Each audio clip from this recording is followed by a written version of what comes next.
جو بیت الخلا کی دعا پا گیا، سننا ذرا غور سے، میں اب جو کہنے والا ہوں غور سے سنیے گا، جو اب عرض کرنے والا ہوں۔ جو بیت الخلا کی دعا پا گیا اس نے اپنا سب کچھ بچا لیا، دین بھی، دنیا بھی، اخلاص بھی، اخلاق بھی، برکت بھی، عافیت بھی۔ بیت الخلا کی دعا کے ساتھ سب کچھ پڑا ہوا ہے۔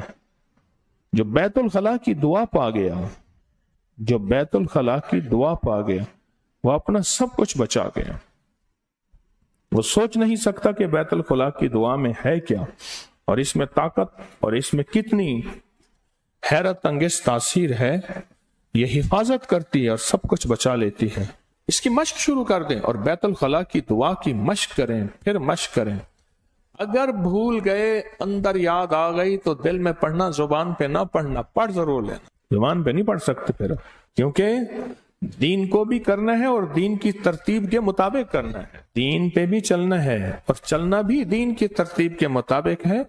ہماری اپنی کوئی ترتیب نہیں ہے، ہمیں جو پابندیاں ملی ہیں ان کو پابندیوں کو اختیار کرنا بھی دین ہے، ان پابندیوں پہ چلنا بھی دین ہے۔